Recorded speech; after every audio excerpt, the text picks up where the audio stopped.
Hey, welcome to the It's Just Wrestling YouTube channel. My name is Justin. Today we're going to give you a recap of what's happened in the week of wrestling, mainly with WWE. I know AEW had their Double or Nothing press conference yesterday. I'm just going to do that in a separate video to keep everything separate, so videos aren't like 30 minutes long.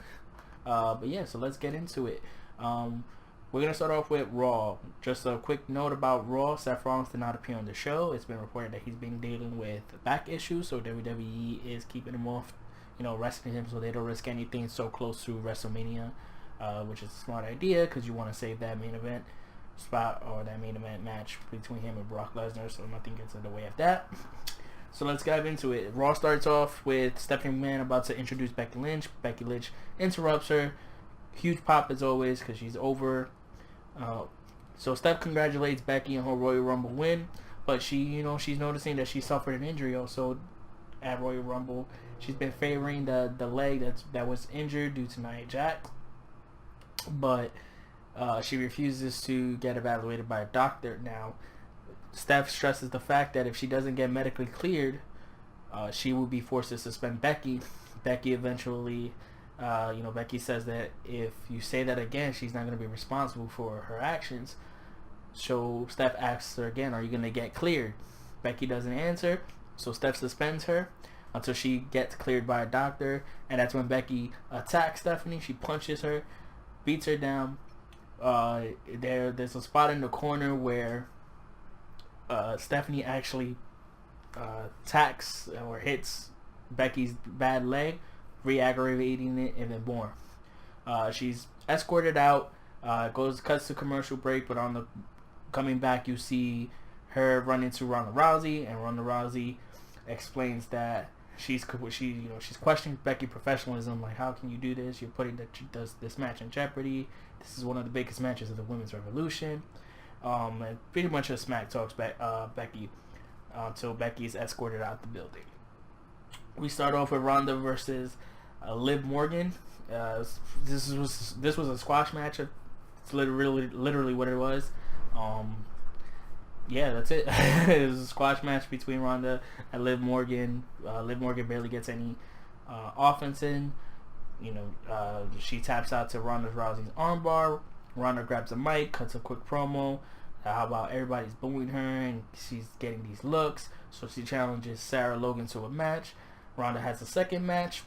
This wasn't as quick of a match as the first one with Liv Morgan, but essentially it's still a squash match. Sarah Logan did get a bit of more offense in, but still, this whole thing was it was just a show Becky, not Becky, but Ronda off. We already know she's a beast. We get it. Now I'm hoping that the Riot Squad can have a better showing in the Elimination Chamber, because I think, in my opinion, I think they actually could be a credible threat as a group or as a faction. Especially Ruby Riott. I think Ruby Riott and Sarah Logan both have enough credentials under their belt and their times in the Indies to actually do something if WWE was to push them the right way. And I think Liv Morgan, even though they don't show it, has gotten extremely better from her days in NXT.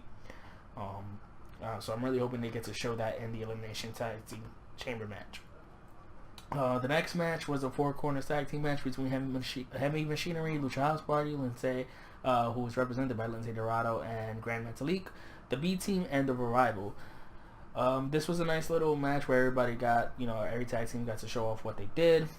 There was a nice little spot where the Lucha House Party, Lindsay Dorado and Grand Metalik did did a springboard moonsault onto the Revival on the outside. But they did it was in stereo, so it looked really, really cool. It was an entertaining match. They all got to showcase what they could do. The Revival pick up the win with a Shadow Machine on the B Team to earn a future shot at the titles. The next segment was a promo segment with Angle addressing his future. Came out, talked about his greatest moments. Says that in recent times he's been feeling defeated, doubtful, and depressed. So it sounds like he's about to make a retirement speech. He's about to retire, but he's interrupted by Baron Corbin and Drew McIntyre, and Baron Corbin saying that he basically saying the same thing he said at the Hall of Fame. And Drew reminds Angle about the time he embarrassed him, making him tap out to his own ankle lock. They go after Angle to double team him, but Braun makes the saves makes the save and the heels run away. This sets up a tag match later between the four, and that will be your main event. The next segment we have the Boston Hug Connection team of Sasha and Bayley versus Nikki Cross, the weird team of Nikki Cross and Alicia Fox. So it's been reported Sasha apparently has suffered some kind of injury during her match against Ronda at the Royal Rumble. So to play around that, the match started with Fox and Alicia Fox and Nikki Cross attacking Bayley and Sasha before the match, taking out Sasha. So the match was essentially a handicap match with the heels beating up on the face. The ending came when Sasha pulled Bayley out of the way of a move by Nikki on the outside. She was going to go like a splash in the ring post, so Nikki hits the ring post on the outside, and Bayley rolls up Alicia Fox for the win. And they qualify for the Elimination Chamber Tag Team match. The next segment is Jeff Jarrett versus Elias. This was set up due to the recent events that happened at the Royal Rumble with Jeff Jarrett and Raw, with last week on Raw with Jeff Jarrett and Elias. They had like a little mini feud going on. So starts off with Jeff Jarrett and Road Dogg coming out doing their whole shtick. Elias interrupts them, cuts a quick promo about how Road Dogg needs to go back to SmackDown because he's tanking their ratings. And the match was nothing crazy. It was, for the most part, I had to give credit to Jeff Jarrett, even though at his age he shouldn't be wrestling, but he did look good for somebody his age in the wrestling ring. He definitely still could take bumps and could sell. So shout outs to him. But everything else was just after the match. I mean, the right person won. Elias beat Jeff Jarrett with the drift away. After the match, Road Dogg and Jeff Jarrett beat up Elias for the babyface pop at the end. It was just regular. The next match is Finn Balor versus Lio Rush. At first, this was supposed to be Finn versus Bobby Lashley, but Bobby cuts a promo saying that I'm bigger than and better than Brock. So at this point, why should I be worried about Finn Balor? You're not even worth my time, so I'm gonna let my associate handle you. And he says Lio Rush is gonna face him instead. This was a fun little match. I actually wish this match got longer because I want to see more of Lio Rush on the main roster besides him being the manager to Bobby Lashley, even though that's been great. But the dude can actually wrestle, and him versus Finn Balor sounds like a hell of a match and a hell of a feud. But it was this match was just mainly to keep pushing forward the storyline between Bobby Lashley and Finn Balor. Finn Balor was selling his injuries from the Royal Rumble match against Brock Lesnar still. But the ending came when Finn hit the coup de grace on Lio Rush for the win. So the whole thing was, if Finn could pick up the win against Lio, Bobby Lashley would think about giving him another shot at the title. So we're gonna have he won, so we should see a Intercontinental title match coming up soon for between Bobby Lashley and Finn Balor. I'm hoping Balor gets the belt just because Balor deserves something. I think it's more than enough. I think it's more than enough time. Balor really hasn't had his the best run on the main roster, mainly because of his injury. But then when he came back, they just didn't book him right, which is sad. Then we had the next segment, which was a really weird segment. It was a moment of bliss, and it was, her guest was EC3, and it was really weird because Alexa looked like Alexa was flirting with him, and really doesn't fit her character. Usually she manipulates people if she's trying to get something out of them. So it really felt weird just to see her flirting out of nowhere. But before anything could happen, before EC3 could even talk, Nia interrupts the segment. She cuts a quick promo how she was the talk of the men's Royal Rumble, and how she should replace Becky Lynch in the main event at Royal Rumble, which got major heat, so that was pretty cool. Then Dean Ambrose interrupts her, mentions why she interrupted him last week, and it was really weird. But it leads to a pretty funny promo that he cuts on EC3. This promo led to EC3 hitting Ambrose in the face, and that led to a match. The match was fairly quick. It was nothing crazy, but I'm not too sure if this is Dean putting over talent or a type of punishment for him not re-signing with the company. But EC3 got the win in a jackknife roll-up. It wasn't even with the finisher. So yeah, it's a quick match, nothing crazy, but it was really weird for that finish. So I'm not too sure if this is punishment or it's just Dean putting talent over at this point. But we gotta see. The main event, like I said before, was set up at the beginning of the show. It was the tag team of Angle and Braun Strowman versus Drew McIntyre and Baron Corbin. This match really didn't do anything for me. I wasn't very interested in this match. I really don't care for the storyline. At this point, Drew deserves something better because they build him up to be a monster, and he's just at an irrelevant tag team feud. Baron Corbin's been on TV and been part of major storylines, so why isn't he doing something better? And then Braun Strowman is super over, and why isn't he doing something? I get nobody can be in the title picture at all times, but you should really have those two, those stars better booked. And then you have Angle, and if this is his last hurrah going in the ring, it deserves better storytelling than anything, to be honest with you. So other than the Becky Lynch stuff that happened early in the night, Raw was just an okay show. Yeah, that's about it. So we're gonna jump into SmackDown now. SmackDown starts off with Charlotte coming out sarcastic, making fun of Becky and her suspension, also saying that she's 100% healthy and ready to go, insinuating that she could take Becky's place at WrestleMania. She even points at the WrestleMania sign, which at that point Becky comes out from the crowd to a huge pop. She confronts Charlotte, prompting Triple H to come out, and he sends Charlotte to the back.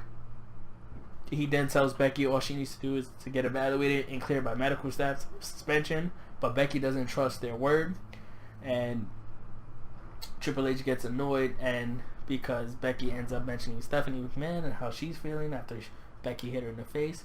So at this point, Triple H is thinking that every time Becky's always asking for the spotlight, but every time the spotlight comes, something magically happens where she misses that spotlight.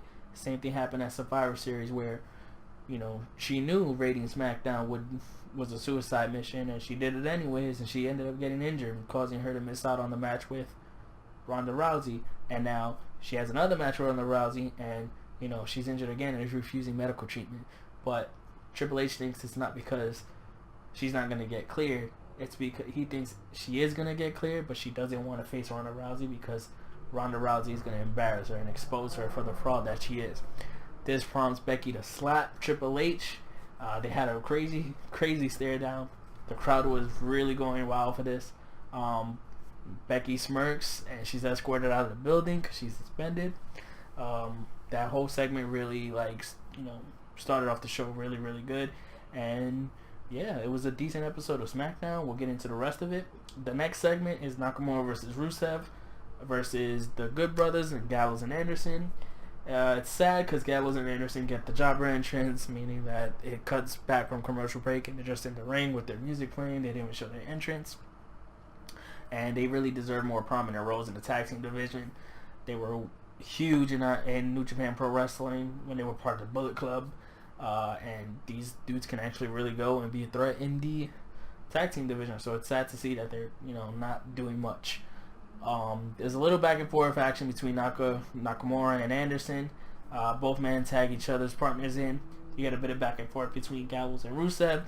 The ending came when Nakamura hit the Kinshasa on Luke Gallows, and Rusev hits Anderson with the Machka kick for the win. This really was just to test out to see if the new formerly tag team of Nakamura and Rusev could work together. But other than that, the match was pointless. Next, we get a segment of the Usos cutting a promo, hyping up their match with Shane and The Miz. And then the next match is Mustafa Ali versus Randy Orton. This was really good. This was a really fun match. Early on, it's a bit back and forth, but Orton gets the upper hand by overpowering overpowering Ali. There was a huge backdrop by Orton on Ali onto the announce table. That, you know, the one he does on the singlets where he just like lifts you up and then you just fly and land on your back. There was a nice, beautiful power slam by Orton when as Ali's running off the ropes and he catches him. Another huge superplex off the top rope by Orton onto Ali. He goes for the pin. Ali kicks out, and you see Randy looking surprised like this dude is taking a beating and he's still going. Cuts to commercial break. Orton still has control as commercials come back. At this point, Ali hits a drop kick, sending Orton outside, and Ali follows. Orton goes for another backdrop onto the announce table, but Ali backflips out of it, and then he hits drop kick of his own, sending him over the announce table. The action falls back into the ring, goes back into the ring, and Ali hits Orton with a series of super kicks, gaining some offense in and some momentum. There was a point where Ali fakes going for a tornado DDT and prompts, you know, Randy Orton to try to go for the RKO, but Ali, since it was a fake, it threw off Orton, and then Ali hits, goes for the tornado DDT again. This time he hits it. He goes for the cover, but it's only a 2 count, and Ali goes to set Orton up for the 054, but Orton gets up and yanks his foot off the rope, and in midair catches him in an RKO for the 1-2-3. It was a fantastic ending, a fantastic RKO. Say what you want about Randy Orton, I know I do, but his timing on the RKOs and the creativeness of when he could do it or bring it out is really still fantastic.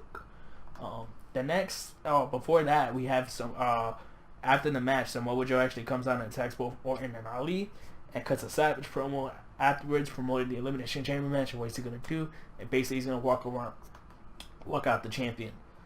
The next segment is a promo by Daniel Bryan, coming out to a huge pop because they're in Washington and he's from Seattle, Washington. So instead of the normal, you know, promo where if heels are in their hometown, they bash the people. No, Daniel Bryan actually is like, yes, I'm in a town where people actually understand my message. So he cuts an eco-friendly promo about how, you know, the other people need me because I'm the planet's champs, and that the people in the back don't like that because I'm trying to spread a positive message. He then shows a video package of how the Elimination Chamber match is dangerous, and that's why they put him in there, because, you know, they thought their eco-friendly ideas are too dangerous, and it was a really great promo. Just watch it. It's really fun. This new Daniel Bryan character, it's supposed to be a heel. You're supposed to boo him, but all the stuff he's saying is actually true. So it's a fantastic, it's just really entertaining. So it's really fun to watch. The next segment we have is the Triple Threat Tag Team match featuring the 3 women from the Tag Team Elimination Chamber match. It's Naomi and Carmella, Sonya Deville and Mandy Rose, and the Iconics. The match starts off with Sonya and Carmella with some back and forth action before Sonya tags in Mandy Rose. Carmella tags in Naomi, and Mandy quickly tags in Peyton Royce because she doesn't want anything to do with Naomi due to their storyline going on and their beef between that. Carmella's tagged back in, and it's a bit of back and forth between Carmella and Billie Kay, who was tagged in by Peyton. At this point, Mandy Rose tags herself in and taunting Naomi until Carmella gets the upper hand and tags in Naomi. And again, Mandy tags in Sonya, but as soon as Sonya's tagged in, Naomi goes to work, and she goes off, taking out Sonya Deville. Sonya Deville ends up tagging one of the Iconics back in. Naomi takes care of her. Billie Kay runs in to try to help out Peyton Royce. She gets taken out by Naomi, and while this is all going on, Mandy Rose comes back in, attacks Naomi, and she ends up hitting basically the fairy tale ending Ciampa's move on her. for the 1, 2, 3. So I like the ending to this because it, Naomi and Mandy Rose are still feuding, and with Mandy getting the win over Naomi, it progresses that storyline a little bit further. Now it was weird because last week there was no Asuka on SmackDown Live and she's your champion. This week there was still no Asuka, but you still had a video package, pretty much bigging up Asuka and trying to find out who's the next person in line to step up and challenge her for the title. The main event for SmackDown was nothing crazy, but it was a match between Daniel Bryan and Jeff Hardy. It was a back and forth match, fairly entertaining, but the point of this was the ending, and the ending came with Samoa Joe interfering, taking out Bryan. Orton comes out to go after Joe because Joe attacked him earlier. Ali comes out, takes both of them out, and then AJ Styles comes out and takes out everyone. So this was just to promote all 6 guys that are going to be in the Elimination Chamber match, and AJ Styles came out on top. He was the only one that got entrance music, which was really funny. But yeah, everything looks good. In terms of SmackDown, everything did what it was supposed to do, and that was progress storylines and pretty much get you excited for Elimination Chamber match, and it did. All 6 guys are looking really good going into Elimination Chamber match. I'm looking forward to what Mustafa Ali is going to be doing. I think he's a wild card. I don't think Joe's going to win, but I would hope so. But it's all good. Everybody's looking fantastic as the Elimination Chamber is coming up. And yeah, we'll see what happens then. See if I don't think Daniel Bryan's going to lose the belt, but because I think he's going to carry it into WrestleMania. But we'll see what happens. Now we're going to go into the NXT review. NXT starts off with Johnny Gargano coming out. He's your new North American champion. The crowd starts chanting Johnny Champion. He cuts a babyface promo telling the crowd how we deserve it. But when you look at this storyline going on, Johnny Gargano has slowly turned or done heelish ways. Even his gear in Takeover Phoenix was that representative of Dark Phoenix, and her, if you're familiar with comics, Jean Grey herself isn't a bad person, but there's a power in her known as the Dark Phoenix who makes her do bad things. So it's an interesting take on how they're doing it. A lot of their storytelling within the Johnny Gargano Tommaso Ciampa feud has been told through gear as well as the wrestling and the storyline. It's crazy. At this point, Velveteen Dream comes out and interrupts and calls him out, saying that he'll be going after his title because he won the Worlds Collide tournament, which was a tournament that took place over Royal Rumble weekend that featured 205 Live, NXT, and NXT UK competitors, and whoever won the tournament got a choice to challenge the champion for a specific brand. So if NXT UK won, they could go after the 205 Live belt or the NXT champion. So it was really cool to see Velveteen won that, so he chose to go after Johnny Gargano. And also Ciampa comes out to say to Gargano, hey, we did it, this is what we dreamed of, we're both champions in WWE. And Gargano's trying to put it down, no, we didn't do that, I'm not with you. And the crowd's chanting DIY, he's telling them to stop, this isn't what there's no you and me. So it's like Gargano is I'm still a good guy. I know I had to do dark. It's really cool. It's just really cool to see this storyline being built and how long this storyline has played out. So we'll see how it ends. It's probably going to end come WrestleMania weekend, and we'll see how it goes. The next segment is a match between Jackson Riker from the Forgotten Sons and Mansoor. He was one of the people that got signed on the Greatest Royal Rumble from Saudi Arabia. I think it was Saudi Arabia, not too sure, or Jeddah. Yeah, it was Jeddah, Saudi Arabia. This was basically a squash match, nothing crazy. Jason Riker hits his finisher twice, picks up the win, showed his dominance. The next match is another squash match between Drew Gulak from 205 Live versus Eric Bugenhagen. Uh, Eric Bugenhagen is actually a pretty charismatic dude who plays like air guitar and air drums as entrance. It seriously got over with the crowd. It was pretty funny. It was pretty entertaining. Drew Gulak wasn't really in the mood, so he quickly got the upper hand and just finishes him off with his submission finisher. And at this point, Gulak grabs the mic and is like disappointed in the competition he was given, so he asks for more competition. At this point, Matt Riddle comes out, and you have Matt Riddle versus Drew Gulak. And if you know anything about these two, they put on a hell of a technical match. So if you love technical wrestling, I think you should check this out. It wasn't a long match. It was a short match, but a fairly good one at the end of it. The match ends with Matt Riddle locking in the Pro Mission on Drew Gulak, forcing him to tap out. But at the end of it, both men show respect to each other, so it was really cool to see.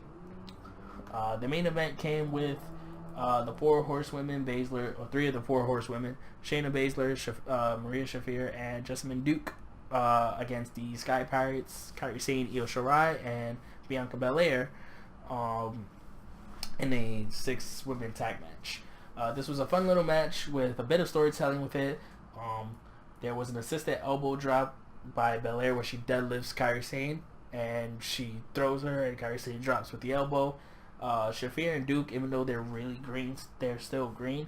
Every time you see them in the ring, they are getting better. There was some people in the fans, chanting "You can't wrestle," but you see the progress and you see the growth that they're building.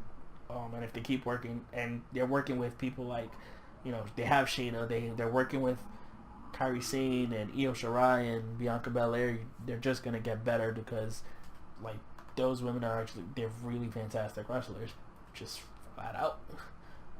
The ending came with Io Shirai hitting her moonsault for the win on Baszler, so she pinned Baszler for the 1-2-3. She also indicates that she wants to go for the belt as NXT was going off the air. So that's been the recap of what happened in WWE. But before I go, I do want to give a quick shout out to my boy Ryan, who did the logo that you're gonna see, that you saw in the beginning of the video. I want to quick shout out to my homegirl Chion. Check out her YouTube channel. It's Geeky Yokai. So if you like anything pop culture, in terms of she got anything pop culture, games, pops, manga, anime, anything like that, please go check out her channel. She's really dope. Yeah, other than that, thank you again for following. Again, big shout out to my boy Ryan for doing this logo. I appreciate you so much. And again, go follow my homegirl Chion. She's dope. Take care, guys.